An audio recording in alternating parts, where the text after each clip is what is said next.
is. Good morning. Good morning. Can you? There we go. Let's try that again. Good morning.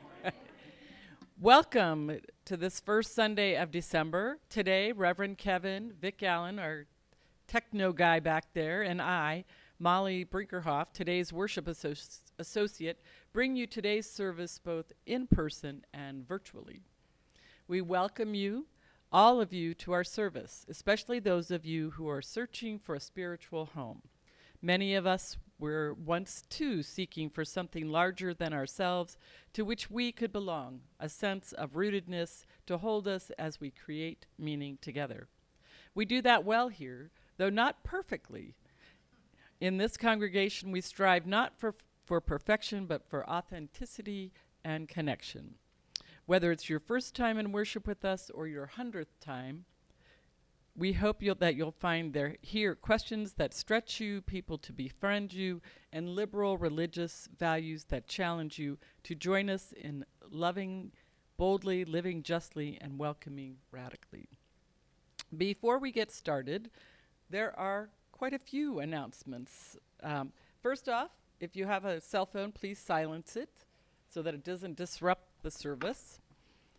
If you are watching us virtually, we will be having, please put in the chat box that you're here with us so we know who's joining us today. Sorry. We will be having joys, sorrows, and concerns. If you're here in the sanctuary, please fill out a piece of paper at the entrance. Sorry. But because we have quite a few new people here today, joys, sorrows, and concerns is a time that you write down something that you're concerned about or that you're really happy about or that you're sad about, and then we will light a candle later in the service for that item.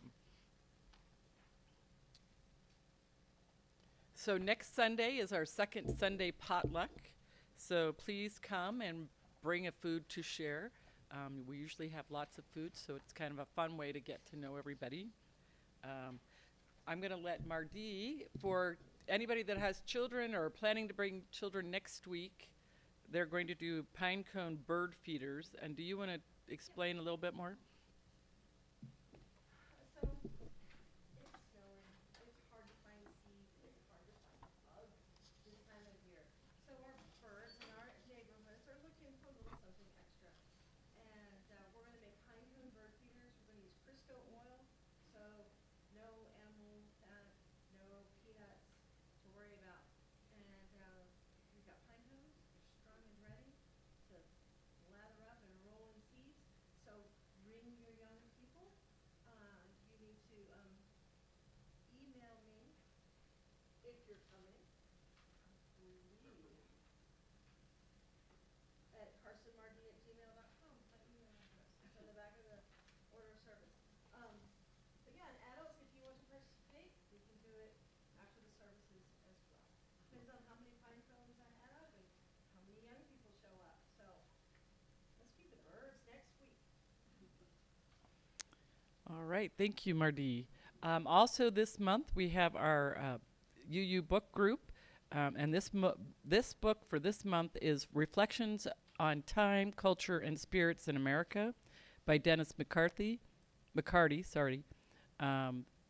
Reverend Kevin will be meeting with people on Wednesday, December 6th from 7 to 9 in the Snake River Room, which is on the other side of this wall, basically. All are welcome, and Reverend Kevin has two. Do you still have two extra? He has 2 extra copies of the book available for $10. So talk to him after the service. The care team still needs more members. If you're interested, please contact Reverend Kevin. Men's group, are you having one this? I meant to ask. Okay, so there's a men's group on this coming Friday at Bert Lilburn's, which is actually out in Manan. Jim, raise your hand. Talk to Jim if you're interested in going to that. There's a Blue Vespers service on Wednesday, December 13th. Do you want to explain what that is? On the evening of December 13th at 7, we're going to have a Blue Christmas Vesper service, which is just a kind of quiet, contemplative service with readings and music for people who especially are feeling sorrowful at this time of year when everyone around them is feeling joy. And so it gives you time to kind of gather your thoughts and have a more quiet time for the Christmas services. Lastly, as you can see, part of the church has been decorated, but we do have a couple things that still need to be decorated, basically this tree. So if someone would please come forward after the service and put lights and whatever you want, we can help you find stuff to put on it. So just a note on that. And with that, we will now move into our sacred time of worship.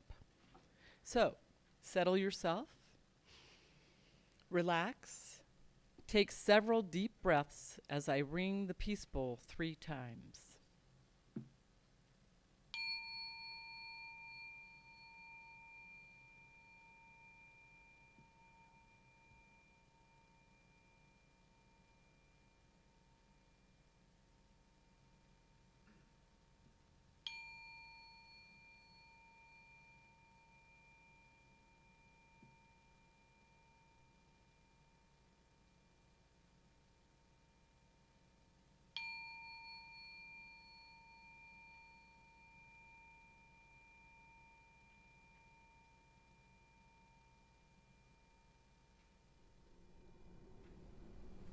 We will now begin our service with our prelude.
Our covenant, along with our 7 Unitarian Universalist principles, is our guide to how our congregation will relate to each other and the world.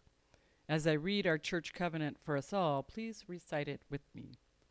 Love is the spirit of this community, and service its law. This is our great covenant, to dwell together in peace, to seek the truth in love, and to help one another. We will now be lighting our chalice. If you have a candle or chalice available at home, please light yours with us. Spark of the Spirit, cupped in earth's embrace, light of love, alive in all creation. As we kindle this flame, we rekindle our connection to the sacred web of life.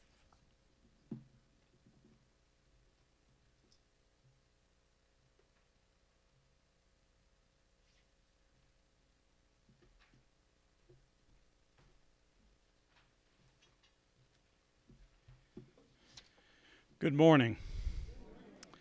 Our call to worship this morning is my favorite poem, Wild Geese by Mary Oliver. You do not have to be good. You do not have to walk on your knees for 100 miles through the desert repenting. You only have to let the soft animal of your body love what it loves. Tell me about your despair, yours, and I will tell you mine. Meanwhile, the world goes on. Meanwhile, the sun and the clear pebbles of the rain are moving across the landscapes, over the prairies and the deep trees, the mountains and the rivers. Meanwhile, the wild geese, high in the clean blue air, are heading home again. Whoever you are, no matter how lonely, the world offers itself to your imagination, calls to you like the wild geese, harsh and exciting, over and over announcing your place in the family of things. I invite you now to rise in body or spirit and join in singing our opening hymn, number 44, We Sing of Golden Mornings.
Hi, good morning.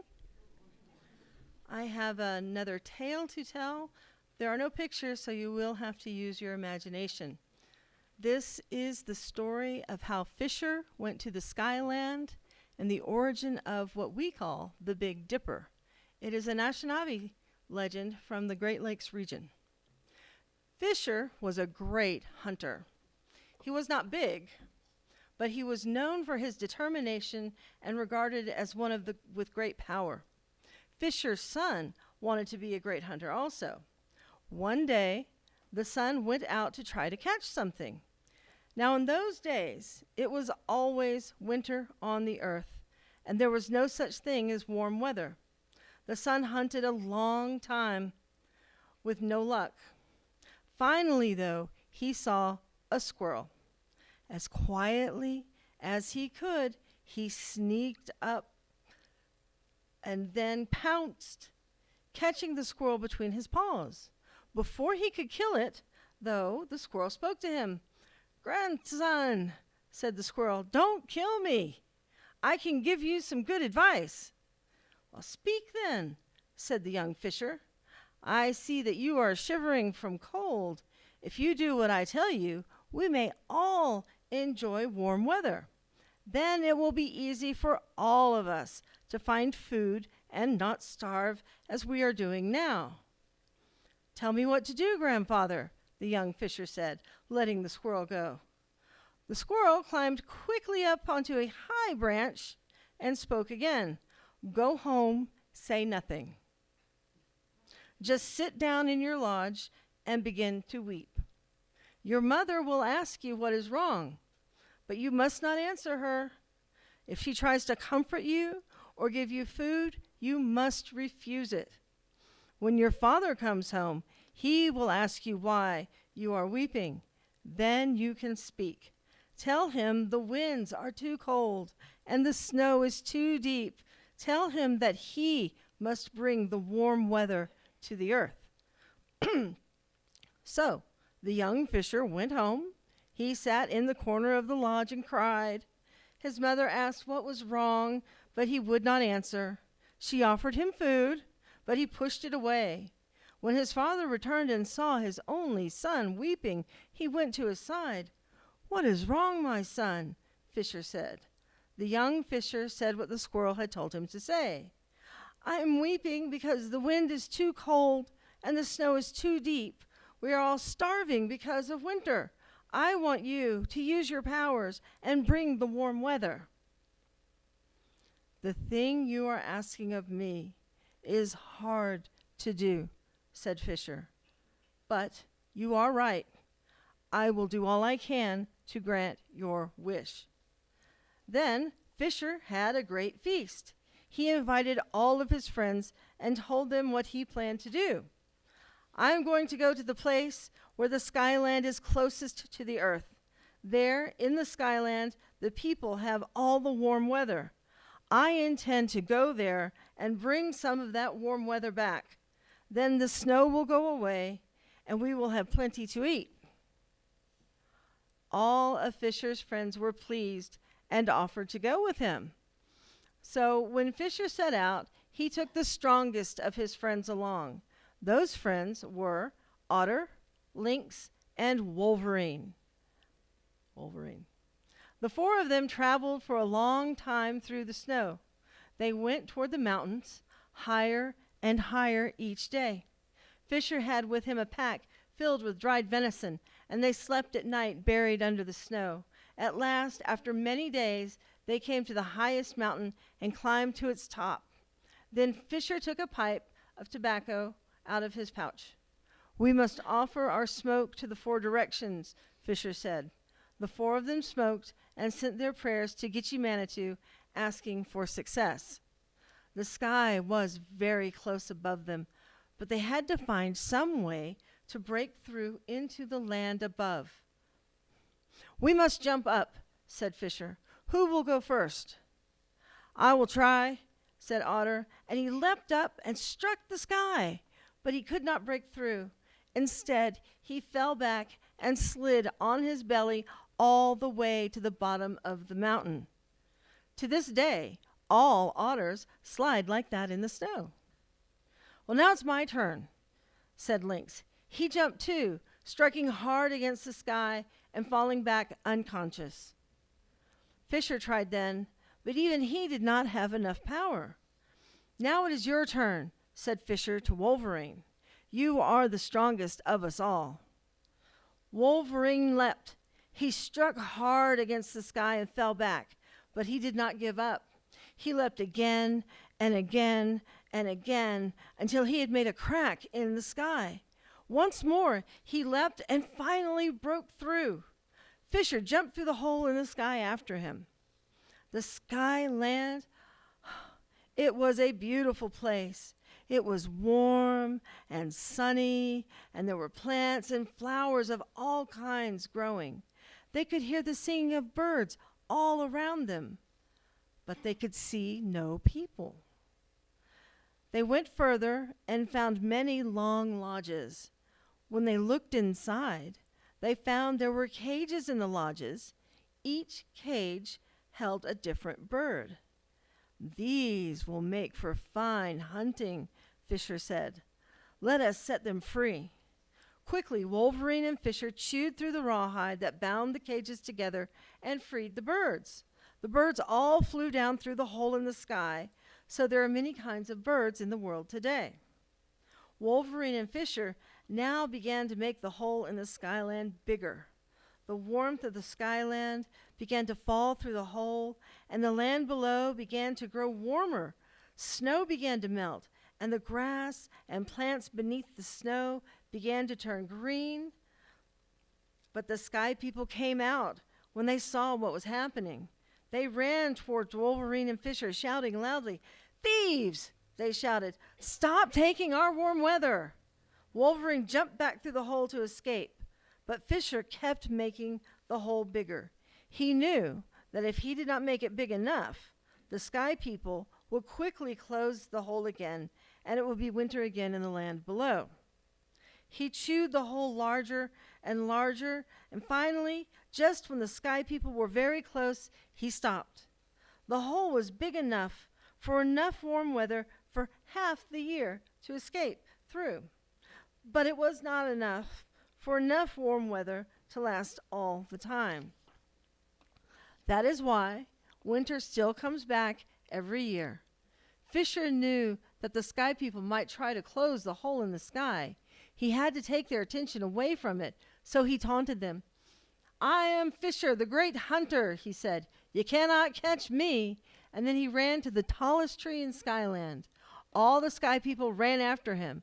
Just as they were about to grab him, he leapt up into the tree, climbed to the highest branches where no one could follow. At first, the sky people did not know what to do. Then they began to shoot arrows at him. But Fisher wasn't hurt. You see, he had a special power. There was only one place on his tail where an arrow could kill him. Finally, though, the sky people guessed where his magic was and shot at that place. An arrow struck the fatal spot. Fisher turned over on his back and began to fall. But Fisher never struck the earth. Gitchi-Manitou took pity on him because he had kept his promise and done something to help all the people. Gitchi-Manitou placed Fisher high up in the sky among the stars. If you look up into the sky, you can still see him. Even though some people call that pattern of stars the Big Dipper, every year he crosses the sky. When the arrow strikes him, he rolls over onto his back in the winter sky. But when winter is almost ended, he faithfully turns to his feet and starts out once more on his long journey to bring the warm weather back to the earth. And I see no children today, so we will proceed to joys and concerns.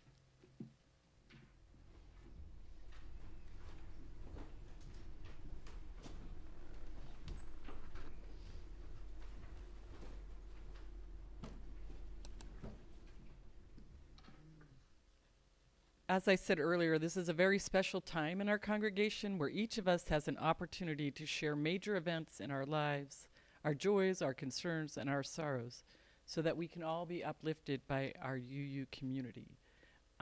So, Vic, do we have anybody online that posted anything? Okay, so we only have one today, and it is a joy. Welcome to the newcomers, Kirk, Luke, Brittany, Baxter, Cy, and Tricia. Welcome for coming today. And so we will light one more, any more out there? We'll light one more candle for all those joys, sorrows, and concerns that we hold in our hearts that we are just not ready to share at this time.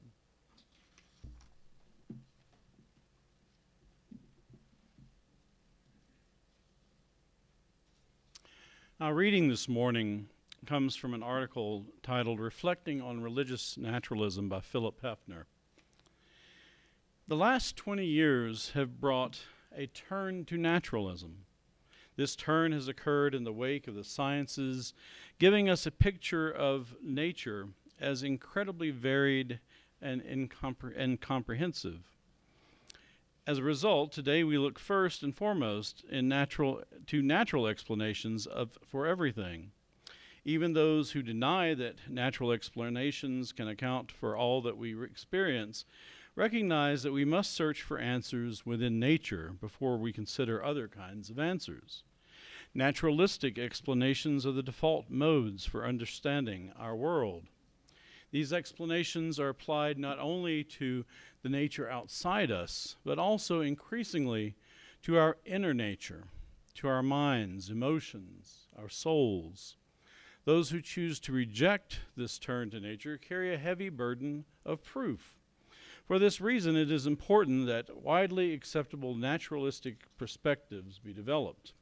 The idea of nature that I propose is offered as such an accessible form. I endorse an expansive idea of nature. We have merged with the processes of nature and live out our lives within those same processes. Our bodies are occurrences of nature. We are nature. Knowledge has spawned technology that is unimaginably complex and successful in bending nature to our will, from the levels of atoms and molecules to that of computers, earth moving, and space exploration. At the very same time, our knowledge reveals to us how much more there is to know, and our attempts at control reveal how successfully nature can defy our attempts to tame it. Nature is more than we can comprehend, and more than we can ever bring under our complete control. This awareness brings us to the reality of mystery. Mystery is not a matter of ignorance, not a matter of not knowing enough. Mystery is a matter of richness and texture. Mystery is the endlessly knowable.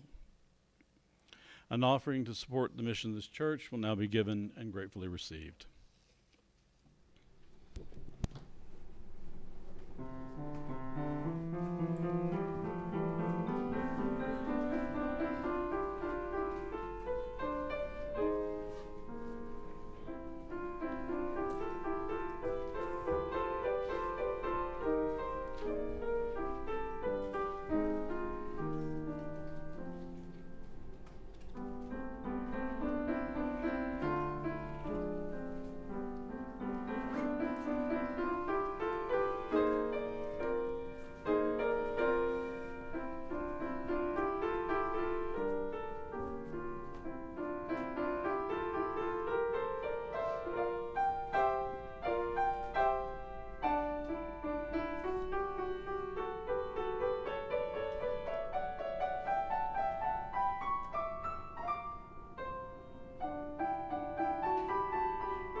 In the Christian liturgical calendar, today is the first Sunday of Advent. It is the beginning of the season that culminates on Christmas Day, which is the beginning of Christmastide, those famous 12 days of Christmas. For Christians, Advent is supposed to be a time of reflection and preparation for celebrating the incarnation of the sacred into the world through the birth of Jesus, who many call the Christ, the Son of God. And though I appreciate the mythical truth of the nativity stories, the many other wisdom traditions that have developed in human history, and the symbolic holiness of a newborn child, like many people, the primary source of my experience of the sacred is the natural world that has existed since the first moment the cosmos came into being. Billions of years before anything resembling a human stood up and started pondering our place in it. For those who see nature, and especially the earth, as sacred, there has never been a need for the holy to become incarnate. Sacredness has always permeated the very essence of the cosmos and the countless relationships within the web of all existence.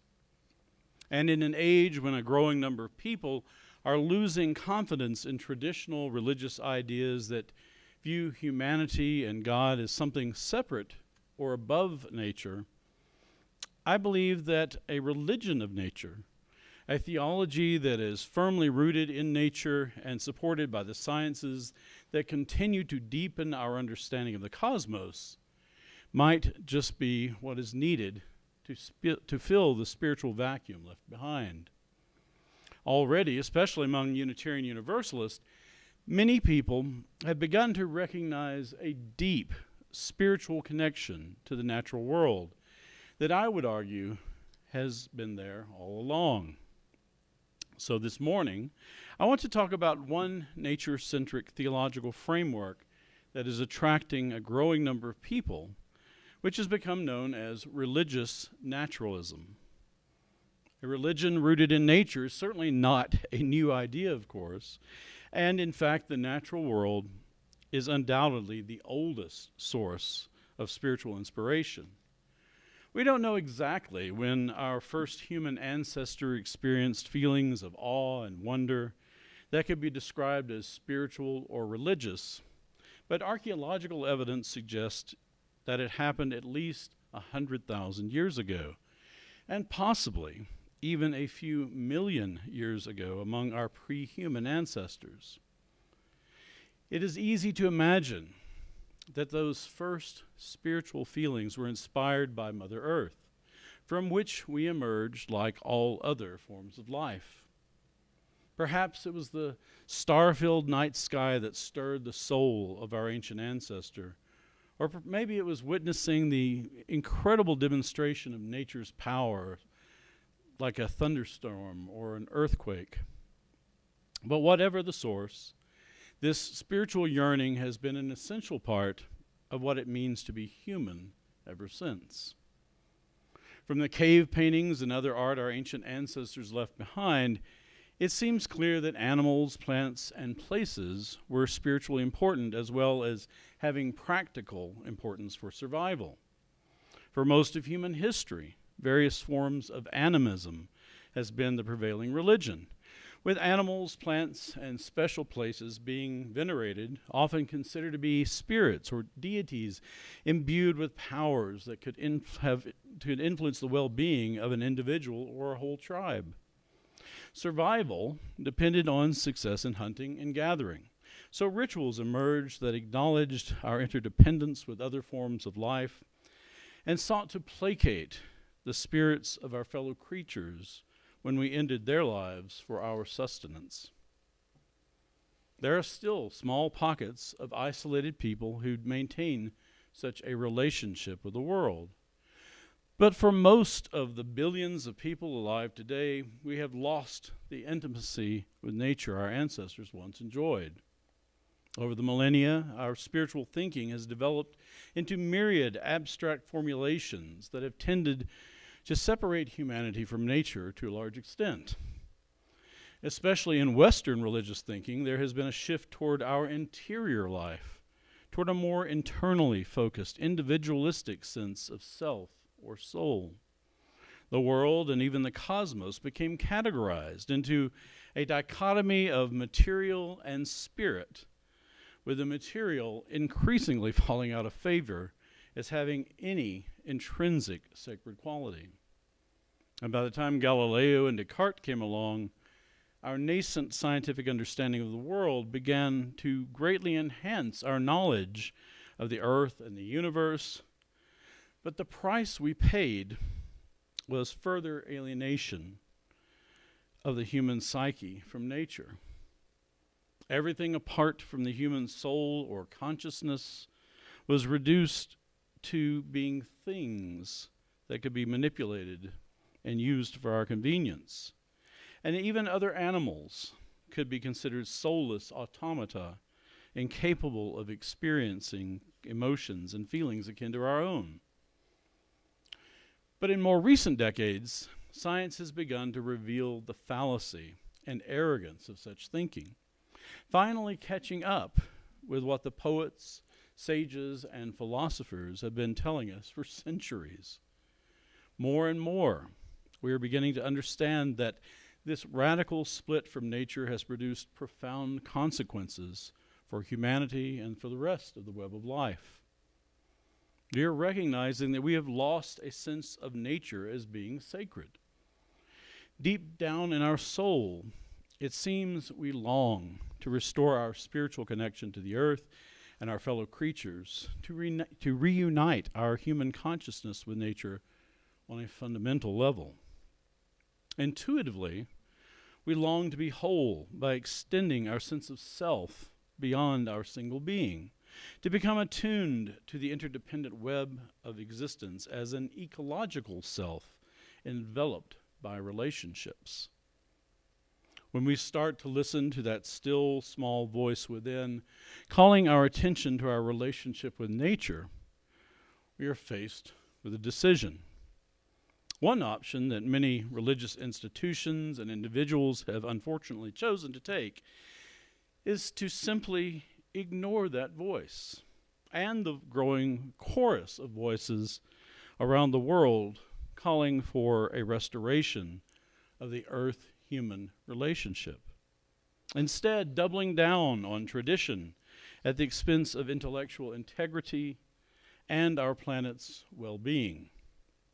There are plenty of people who deny evolution, climate change, and anything else that challenges traditional beliefs, despite all the available evidence or the urging of those who have dedicated their lives to learning and education. I can appreciate the pain and sense of loss that can accompany a profound change in one's beliefs. And though we respect the right of individual conscience for the good of all life on earth, sometimes we will be forced to challenge outdated, even dangerous beliefs by promoting education and debate. Some people will never be convinced, but I have hope that eventually a restoration of the human-earth relationship is not only possible, but inevitable. Nature may be indifferent to our human suffering, but our survival as a species necessitates a change of perspective. The other option is to respond positively and reconnect with nature in some way. And there are many spiritual paths we might explore. Some of those who have walked away from the mainstream traditions have chosen to explore ancient pagan and indigenous spirituality for wisdom that might be relearned, or reimagined at least, from our ancestors who lived more closely with the earth. There is renewed interest in Wicca, Celtic paganism, Native American spirituality, goddess worship, and earth-based spirituality of all kinds. And many Unitarian Universalists are attracted to such teachings and practices. It has also influenced our Unitarian Universalist faith as a whole, broadening our exploration of the rich, nature-oriented spiritual traditions.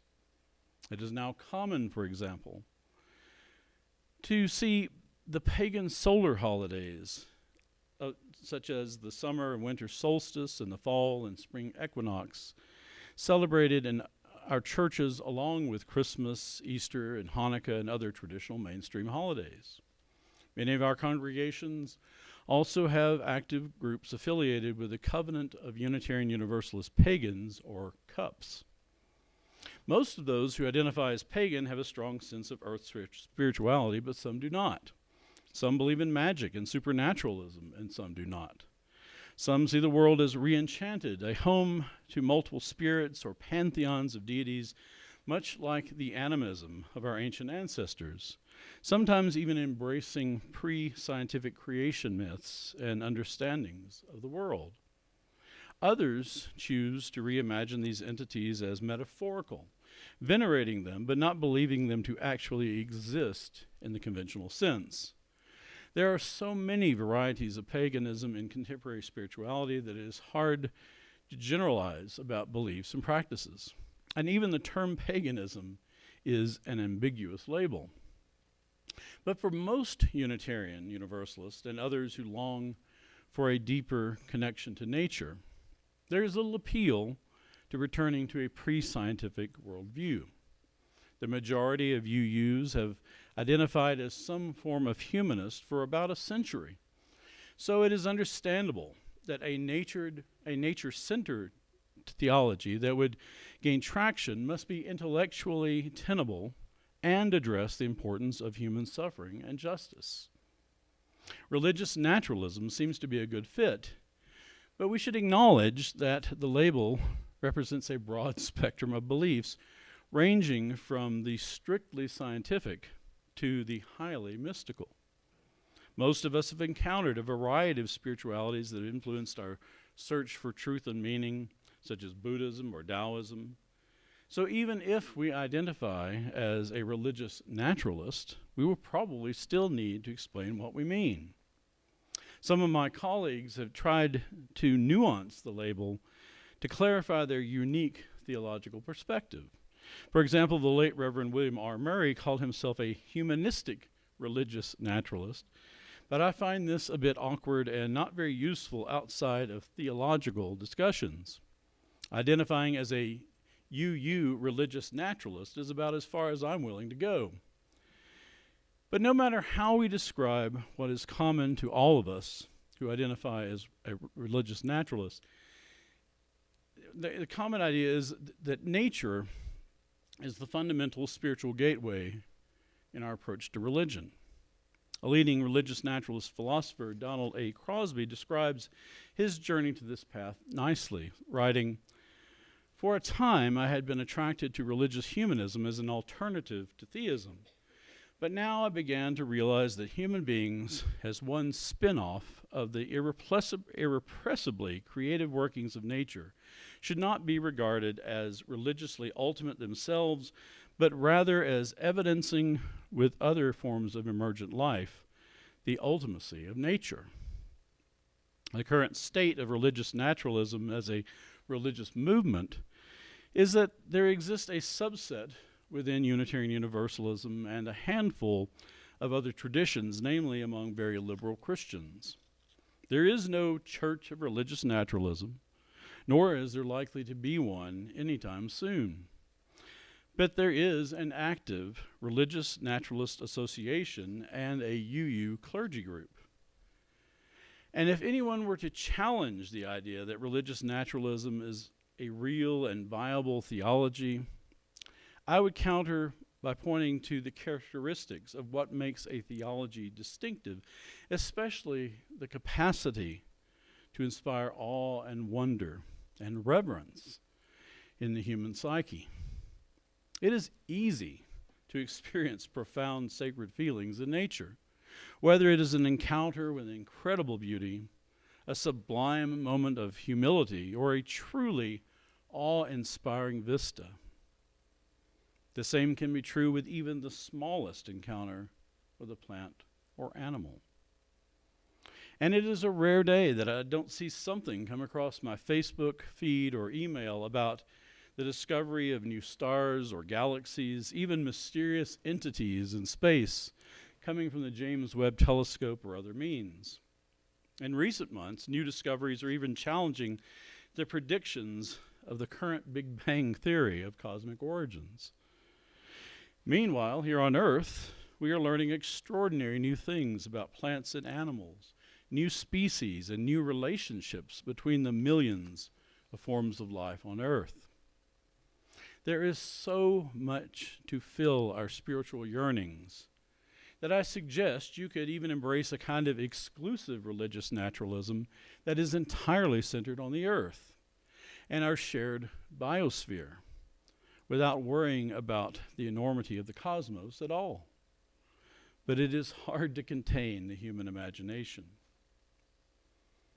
Religious naturalism begins with a reverence for the diversity of life and a strong sense of ecological identity.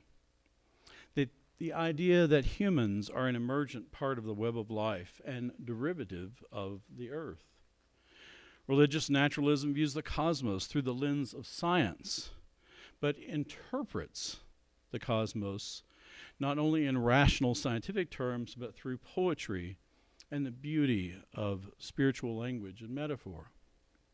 It is a religion of nature with a capital N, centered on the earth. And for those of us on the mystical end of the spectrum, the awe and wonder of nature provides a window into the sacred mystery at the heart of creation. The sacred story of religious naturalism is what the theologian Thomas Berry called the great story, or what Brian Swim and Mary Evelyn Tucker called the journey of the universe. It is the epic story of how our universe evolved over the last 13.7 billion years. And unlike in dogmatic religion, this new sacred story evolves as new scientific discoveries are made. The sacred task to which religious naturalism calls us is what Berry called the great work, the work of transitioning the human presence on earth, from being detrimental to being a sustainable presence in harmony with the wondrous diversity of life. Religious naturalism can obviously provide a powerful spiritual grounding to motivate our environmental advocacy. But it also acknowledges the intersectional nature of justice issues such as racism and poverty, and can help sustain the hope required to engage in the difficult work of activism. All forms of injustice are detrimental to the web of life, and thus the ethics of religious naturalism are inclusive of the human and the non-human, and are planetary in scope.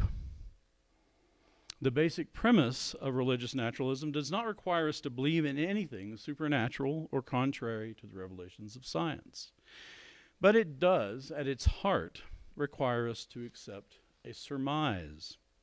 That is, a supposition that is unprovable in the traditional sense. Religious naturalism requires us to believe that nature is worthy of our sacred consideration as a source of spiritual inspiration, and that aligning our values and life decisions to reflect this sacredness is important. It is a feeling of sacredness, grounded in what I believe is our inherent connection to the earth and the web of all existence, that remains a little mysterious, at least for now. It is part of the richness and texture of life, part of the endlessly knowable human journey. In closing, I want to read a passage from an article titled Defining and Defending Religious Naturalism by the philosopher Jerome A. Stone, who is well known among religious naturalist circles. I think he nicely captures why the theology of religious naturalism presents a viable alternative to traditional religion for contemporary seekers. A spiritual path, I believe, many Unitarian Universalists would find meaningful and worthy of consideration. A naturalist can avoid many of the disadvantages of traditional theistic viewpoints.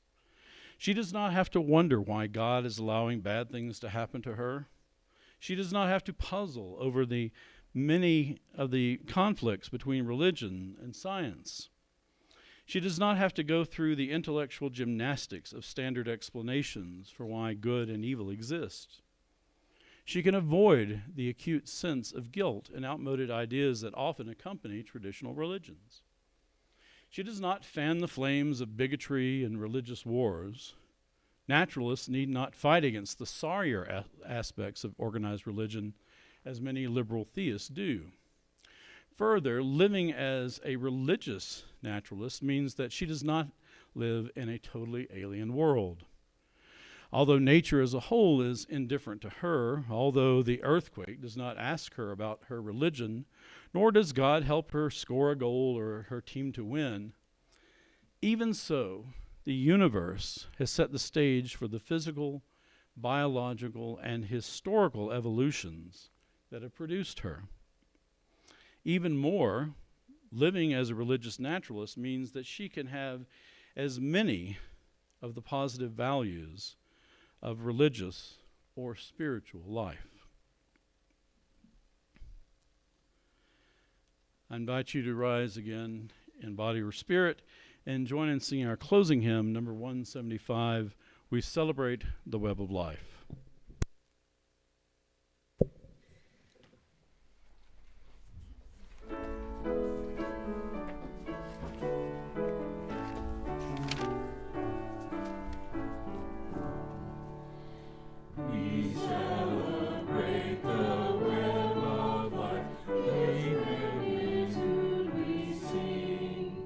For we can see diversity in every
Our closing words are a Ute prayer from the book Earth Prayers. Earth, teach me stillness as the grasses are stilled with light. Earth, teach me suffering as old stones suffer with memory. Earth, teach me humility as blossoms are humble with beginning. Earth, teach me caring as the mother who secures her young. Earth, teach me courage as the tree which stands all alone. Earth, teach me limitation as the ant which crawls on the ground. Earth, teach me freedom as the eagle which soars in the sky. Earth, teach me resignation as the leaves which die in the fall. Earth, teach me regeneration as the seed which rises in the spring. Earth, teach me to forget myself as the snow forgets its life.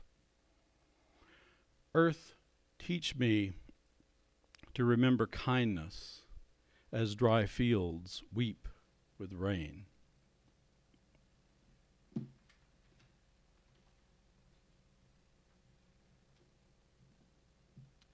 Please join me in extinguishing the chalice. That's in the words that are in your order of service.